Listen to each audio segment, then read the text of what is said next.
자, 우리 교회 표 우리 한번 또 선포할까요? 시작! 더 찾고 더 살피고 더 사랑해서 잃어버린 한 영혼을 찾아 주님께 돌려보내자. 아멘. 한 주간도 여러분들 잘 계셨죠? 한 주간도 하나님의 은혜 가운데 또한 보살핌 속에서 한 주간을 정말 안전하고 보살핌 속에 잘 계셨을 줄 믿습니다. 이 지역은 좀 이렇게 모르겠지만은 저희가 살고 있는 지역은 지난 한 주간을 좀 더웠어요. 더워갖고 자동차를 타고 다니면서 에어컨을 켤 때도 있었고요. 또 아침 저녁으로는 좀 쌀쌀했기 때문에 아침 저녁은 좀 날씨가 기온차가 좀 있었기 때문에 좀 추웠고요.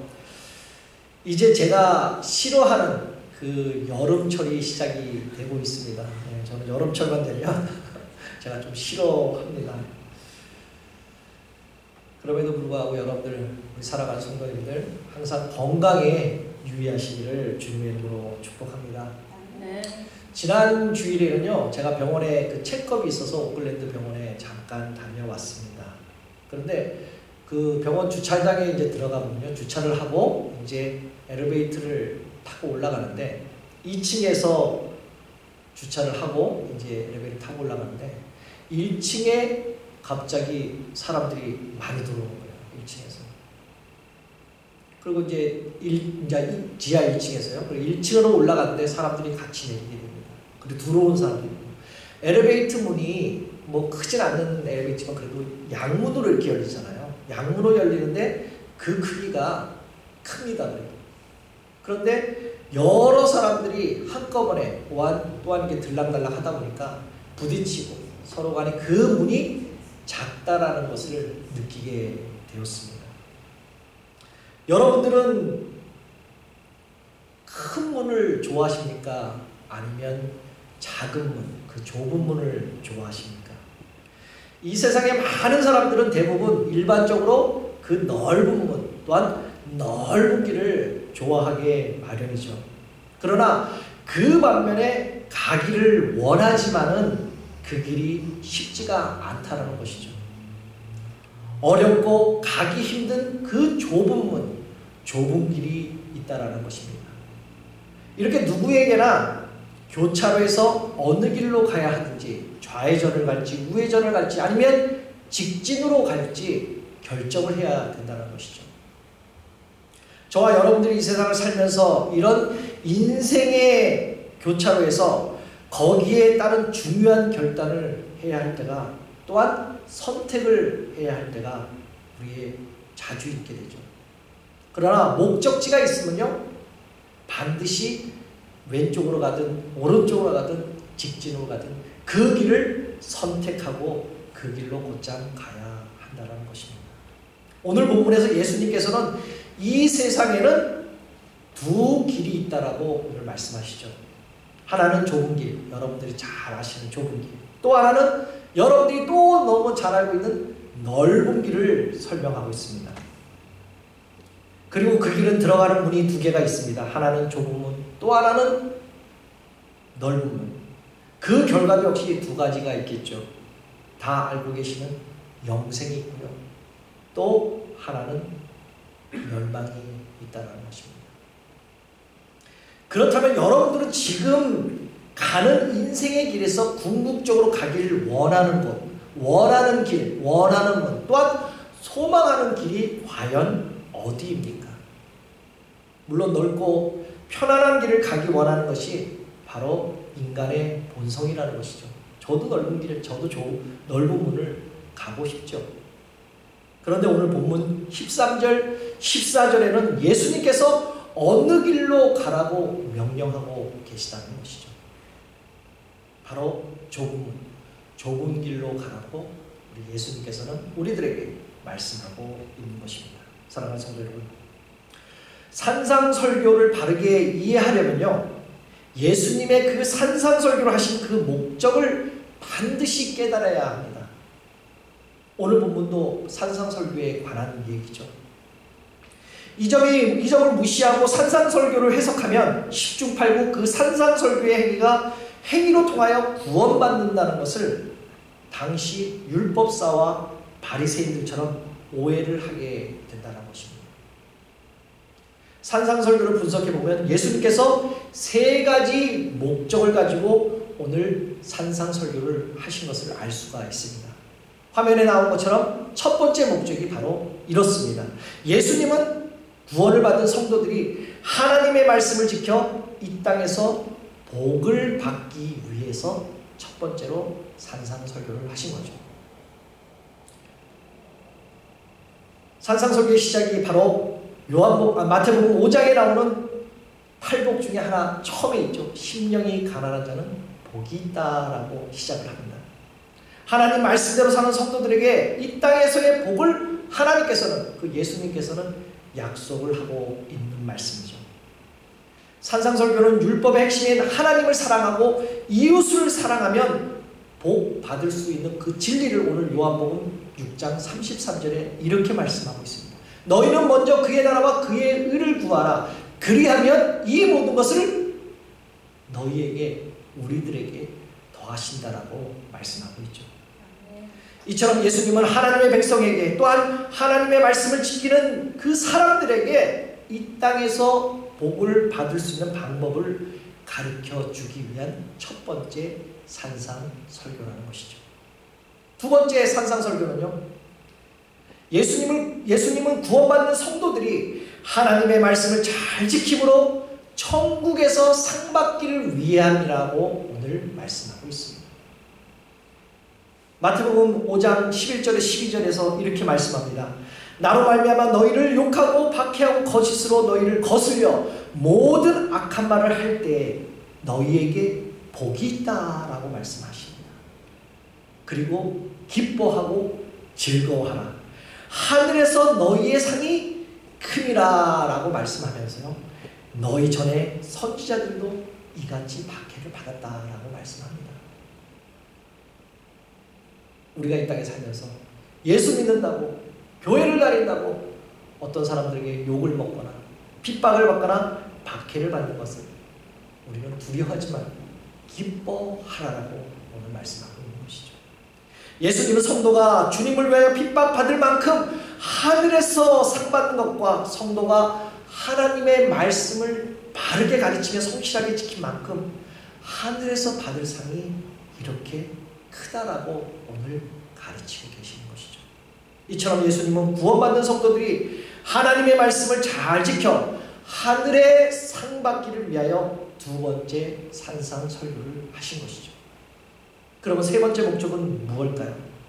바리새인들과 율법 교사들이 율법을 잘못 가르친 것을 바로 잡기 위해, 잘못된 것을 바로 잡기 위해서 세 번째 산상설교를 하신 것입니다. 마태복음 5장 17절에 이렇게 말씀하죠. 내가 율법이나 선지자들 폐하러 온 줄을 생각지를 마라. 폐하러 온 것이 아니라 완전하게 하게 하려 함이라 라고 하십니다. 율법을, 너네가 지키고 있는 그 율법을 깨트리고 폐하려고 온 것이 아니라 이거를 온전하게, 완전하게 너희들이 이해를 하라라고 내가 왔다라고 그 당시 산상설교를 세 번째 하신 것입니다. 예수님 당시에 바리새인들은요, 예수님을 믿지 않아도 율법만 지키면 천국에 갈 수 있다라고 가르쳐 줍니다. 또한 그들은 율법의 피상적으로 이해해갖고요, 실제로 사람을 죽이지 않으면 살인을 저지른 게 아니라고 가르칩니다. 또한 간음을 하지 않으면 간음죄를 짓지 않는 것이라고 가르치고요, 실제로 도둑질을 하거나 강도질을 하지 않으면 안 한 것이라고, 절도죄를 지지 않는 것이라고, 예수를 믿지 않아도 율법만 잘만 지킨다면 너희들은 다 복받고 천국에 갈 것이라고 이렇게 유대인들을 가르칩니다. 당시 대부분 유대인들은요, 바리새인들의 그 가르침을 상당히 우선주의로 생각을 했죠. 진리로 믿었다는 것이죠. 그들은 예수님을 믿지 않고 율법을 지켜 구원받으라고 너무너무 애썼습니다. 왜요? 율법만 지키면. 그러나 그들은 엄청난 착각을 한 것이죠. 산상설교는 바리새인들의 가르침에 그 세뇌되었다고 얘기를 합니다. 소위 말하는 오늘날로 말을 한다면요, 가스라이팅. 그렇게 가르쳤다는 것이죠. 그때 당시. 율법만 지켜 구원을 받으려는 사람들이 어리석음을 깨우치고 율법을 지켜서는 절대로 천국 갈 수 없는 사실을 가르치기 위하여 예수님이 오늘 율법의 그 본뜻을 설명하기 위해 산상설교를 하신 것입니다. 그렇다면 오늘 본문의 산상설교의 결론의 부분이 있습니다. 그 결론의 부분이 바로 좁은 문으로 들어가라라는 것이죠. 그렇다면 이 의미는 과연 무엇일까요? 여러분들이 많이 듣고 많이 설교를 듣고 했잖아요. 과연 이 좁은 문이라는 게 과연 어떠한 의미를 가지고 있는가?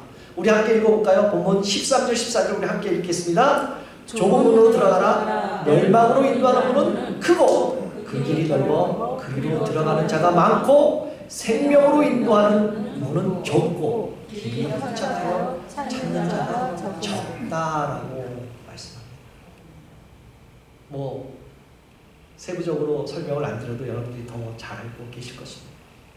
그런데 이단에 속해 있는 사람들은 이렇게 이 본문을 가지고 이렇게 설명합니다. 성도가 착하게 살아야 천국에 갈 수 있다라고 말합니다. 이 세상에 착하게 살면. 또한 어떤 사람들은 이렇게 말을 하죠. 구원받은 성도는 누구나 다 좁은 문으로 들어갈 수 있다. 천국에 들어갈 수 있다. 좁은 문으로 들어가지 못한 성도는 가짜 성도라고 가르치기도 합니다. 그러나 좁은 문으로 들어가라는 그 말씀을 명확하게 깨달으려면요, 마태복음 5장에서 말씀하신 6가지 주님의 율법에 관한 설교를 분석할 줄 알아야 됩니다. 글씨가 작아서 잘 보이진 않겠지만, 보이실지 모르겠지만요, 그래도 한번 보시기 바랍니다. 첫 번째도 있고요, 두 번째, 세 번째, 네 번째, 다섯 번째, 이 6번째에 대한 예수님께서 이 율법에 대해서 오늘 말씀하신 것입니다. 그렇다면 과연 믿는 성도들이 예수님의 6가지를 예를 들면서 가르치신 율법을 지켜 천국에 갈 수 있겠습니까? 결론부터 말한다면요, 이것은 절대 불가능합니다. 사람이 이웃에게 화를 내지 않을 수가 있겠습니까? 여러분 옆 사람에게 또한 다른 사람에게 화내지 않고 여태까지 살아왔습니까? 이게 율법이라는 것이죠. 이웃을 미련한 사람이라고 무시하지 않을 수가 있겠습니까? 화가 나면 남들은 물론 자기 가족까지 무시하고 욕하는 게 바로 인간들이잖아요. 바로 우리들이잖아요. 이런 율법 지키고 살았습니까? 사람이 죄를 짓는다고 손과 발을 잘라낼 수 있겠습니까? 아니면 사람이 죄를 짓는다고 여러분들이 보는 그 눈을 뺄 수가 있을까요? 인간이 이처럼 연약한데 예수님은 이렇게 말합니다. 이웃에게 화를 내기만 해도 지옥불에 들어간다. 이웃을 무시하기만 해도 지옥에 들어간다라고 단호히 선언합니다. 그렇다면 여러분들은 이렇게 살 수 있겠습니까? 아니, 지금까지 이렇게 살아왔을까요? 저와 여러분들은요, 우리가 깨닫지 못할 뿐이지 우리는 날마다 많은 죄를 짓고 살아가고 있습니다. 어제도 지었고요. 아니, 오늘 아침에 혹시 죄를 짓고 오시지는 않으셨습니까? 우리는 날마다 지옥에 떨어져야 하는데 하는 그 죄인이 아닐 수가 없습니다. 죄인일 수밖에 없잖아요. 그렇다면 예수님은 왜 이런 구약의 율법보다 더 훨씬 강하고 강력한 말씀으로 당시 이스라엘 수많은 백성에게 가르쳤을까요? 또한 성경을 우리가 읽는 우리에게 이렇게 말씀하셨을까요? 그것은 바로 율법만 지켜서는 절대로 구원받을 수 없다라는 사실을 말씀하고 있는 것이죠. 그거를 강조하기 위해서 이렇게 예를 들으신 것입니다. 당시 바리새인과 율법교사가 거짓으로 가르친 율법을 지켜서 받는 구원이 아니라 자신의 죄를 주님 앞에 진실로 회개하고 예수님을 구주로 영접하는 자, 그들에게는 거저 주시는 그 은혜의 구원만이 천국으로 인도할 수 있음을 알려주기 위한 말씀을 하셨다는 것이죠. 그래서 사도 바울 또한요, 로마서 3장 20절에 이렇게 말씀하죠. 율법의 행위로 그의 앞에 의롭다 하심을 얻을 육체가 없나니 율법으로는 죄를 깨달았습니다. 다시 말해서 인간의 선행으로는 율법을 지켜 절대로 영생을 얻을 수 없다라는 사실. 사람은 오직 하나님의 은혜로 예수님을 믿어서야만 천국에 들어갈 수 있는 줄 믿습니다. 그래서 예수님은 많은 사람들이 좁은 문으로 들어가기를 구하여도 절대로 율법 행위로는 들어갈 수 없다라고 단호히 선언하신 것이죠. 다시 말해서 사람의 힘으로는 절대로 구원받을 수 없지만 하나님의 힘으로는 얼마든지 구원을 받을 수 있다라고 마태복음 19장 26절에 말씀하고 있었습니다. 예수께서 그들을 보시고 이르시되 사람은 할 수가 없다. 구원을 할 수가 없다. 오직 하나님만이 할 수가 있다라고 가르치신 것이죠. 당시 바리새인들처럼 내가 이 정도로 율법을 지키면 천국에 갈 수 있는 것이라고 착각하거나 알미니안 주의자들처럼 내가 이 정도로 착하게 사니 천국에 갈 수 있을 것이라고 그러한 착각하는 사람들은요, 성경이 가르치는 은혜의 구원을 깨닫기가 아주 힘듭니다. 이해하지도 못하죠. 그러나 하나님께 갈 수 있는 유일한 길은 오직 예수뿐임을 믿으시기를 주님의 이름으로 축복합니다. 아멘. 그렇다면 구원받은 성도는 더 이상 좁은 문으로 들어갈 필요가 없을까요? 나는 구원받았으니까 나는 더 이상 이제 앞으로 그냥 가면 돼. 잘 먹고 잘 살아면 돼. 이럴 수 있을까요? 조금 폭을 좀 좁혀서 구원받은 저와 여러분들은 더 이상 율법을 지킬 필요가 없을까요? 구원받는 성도 또한 끝까지 십자가를 지고 좁은 문의 삶을 살아가야 한다는 것이죠. 구원받는 성도는요, 최선을 다해 율법을 지켜야 한다는 것입니다. 하나님께서는 우리가 최선을 다해 하나님의 말씀을 지키는 것을 기뻐하시고 우리가 말씀을 지킨 만큼 영광을 받으시고 또한 우리가 말씀을 지킨 만큼 복과 상을 주신다는 것입니다. 때로는 여러분들의 그 자녀들이요, 여러분들 자녀들 키울 때 때로는 실수하고 때로는 실패를 했을 때 여러분들은 어떻게 지적을 합니까? 어떻게 하셨습니까? 잘못했다고, 실수했다고 다그치는 건 않으셨습니까? 실수하고 실패해도 다그치는 것이 아니라 자녀들에게 오히려 괜찮아.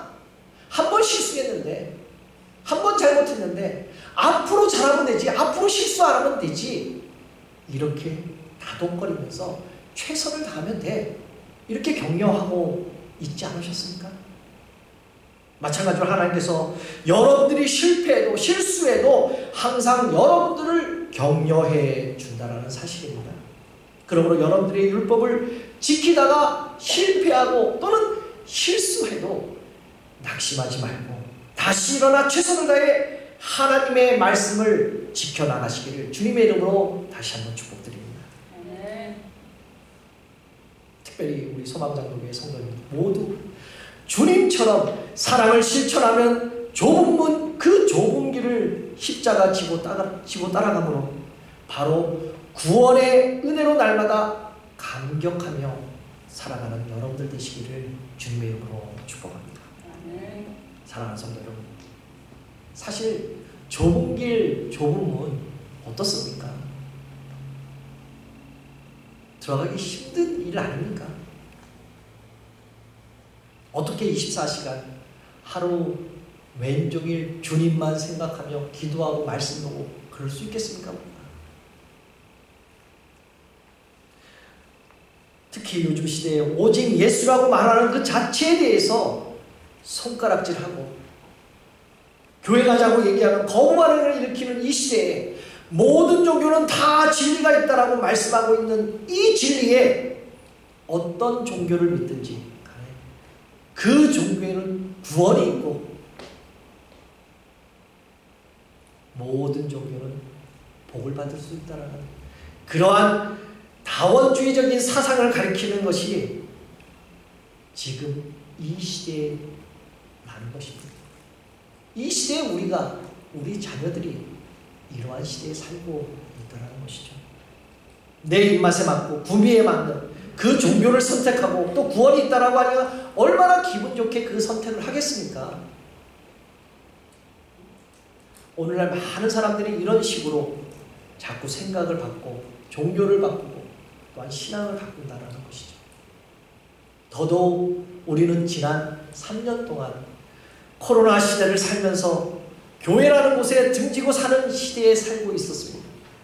꼭 교회에 가야 예배를 드리는 건가? 이렇게 생각하지 않았나요?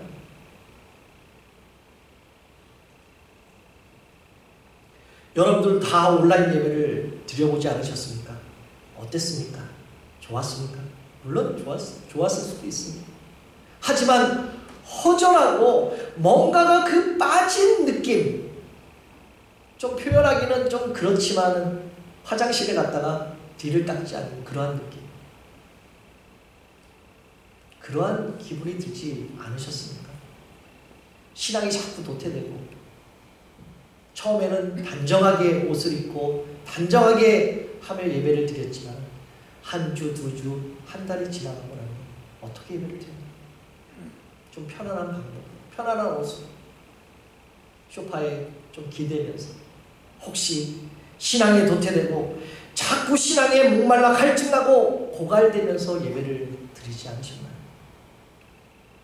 아직도 이렇게 예배에 중요하지 않게 생각하는 사람들이 우리 주위에 많이 있다는 것이죠. 그래서 넓은 길을 선택하는 사람들이 지금도 점점 많아지고 있다는 것입니다. 예수만이 오직 구원이라고 주장하는 그 교회의 좁은 문에는 발길이 점점 뜸해지고 있고 나중에는 길이 점점 좁아져서 두 사람이 함께 걸어가도 힘든, 들어가기도 힘든 그 험로가 되어가고 있다는 사실. 이렇게 참 어려운 시대에 우리 앞에 다가오고 있습니다. 아니, 지금 현실이 되어버렸잖아요, 벌써. 그럼에도 불구하고 이런 형평에서 오늘 저와 여러분들이 예수님을 나의 구주라고 고백하고 그분을 믿고 따르는 그 좁은 길, 좁은 문을 선택하는 것에 대해 얼마나 감사하지 않겠습니까? 또 구원의 은혜로 말미암아 이렇게 오늘도 교회에 오셔서 예배 드리고 있지 않으십니까? 세상 사람들은 다 가고 있는 그 넓은 거를 과감히 버리고 오직 예수님만을 나의 구주로 모시는 그 좁은 문을 선택하고 그 좁은 길에 들어섰다는 만큼 축복을 받아야지. 그런데 나는 이렇게 선택을 했는데 왜 나에게는 축복이 없을까? 왜 나에게는 놀라운 기적이 없을까? 그렇게 생각이 들 수도 있습니다. 그러나 사랑하는 성도 여러분, 지금 선택하여야 될 것입니다. 지금 눈에 보이기에 좋고 먹음직스럽고 내 삶에 도움이 되는 그 넓은 길, 넓은 문을 선택하지 마시기 바랍니다. 그 넓은 길의 마지막 그 끝은 결국 여러분들의 영혼을 죽이는 지옥이라면 선택하시겠습니까? 그 여러분의 삶의 벼랑 끝이라면 그 넓은 문, 그 넓은 길을 여러분들 선택하시겠습니까? 제가 오늘 좁은 길로 가라고 계속 반복적으로 말씀드리지만요, 좁은 길은 결코 힘든 것이 아니라는 것이죠. 결코 외로운 길만도 아닙니다. 그것은 바로 주님께서 나와 함께, 우리와 함께 하시기 때문이라는 사실입니다. 그분이 우리 길을 인도하시잖아요. 오직 나의 길 정금같이 나아가겠다고 오늘 우리 찬양으로도 고백하지 않으셨습니까? 주님은 내가 곧 진리요 생명이니 나를 따르라 말씀하셨습니다. 우리에게 그 좁은 길, 넓은 길이라고 지도가 주어진 게 아니라, 그 맵이 주어진 것이 아니라 우리에게는 사랑하는 예수님이 두 손에 우리의 마음, 우리의 눈에 주어졌다는 사실을 믿으시기를 바랍니다. 우리가 가는 길은 보이지 않습니다. 길이 좁고 험난한 길입니다. 그러나 우리는 확신할 수 있는 것이죠. 왜요? 바로 주님이 나와 앞서 나와 함께 가시기 때문이라는 것입니다. 그 길은 지금 좁고 험해 보이지만 그 길 끝에는 생명과 영광이 우리들을 기다리고 있다는 사실입니다. 그 길은 홀로 가는 길이 외로운 길이 아니라는 것이죠. 이미 우리의 신앙 선배들이 그 길을 걸어갔다는 것입니다.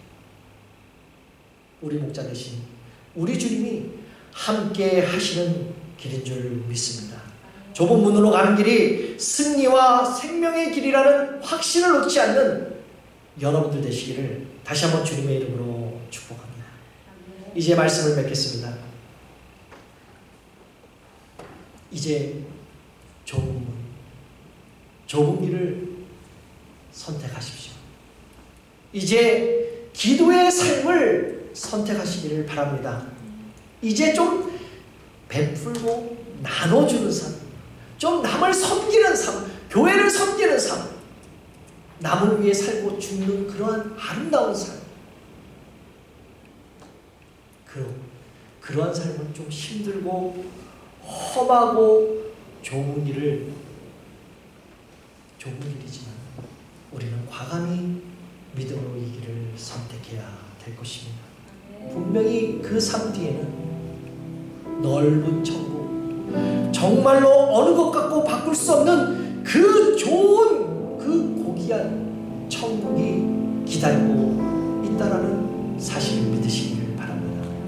정말 좁은 문, 좁은 길, 그 십자가를 지고 그 길을 가시기를 바랍니다.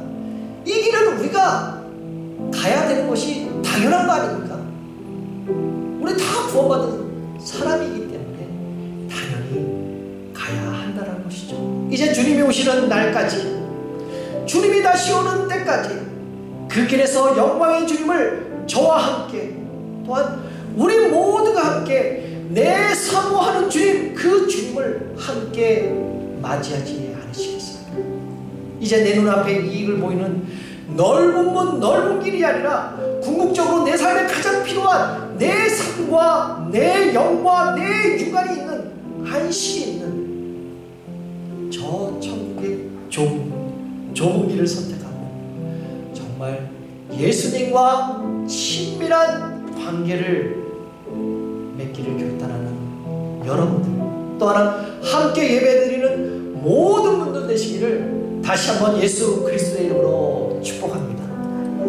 이 시간 찬양하며 주님 앞에 나갈 때, 하나님, 예수님, 내가 주님이 오시는 그날까지 좁은 길과 좁은 문을 가기를 결단합니다라는 그런 믿음으로 우리 찬양 고백하며 나아가기를 원합니다.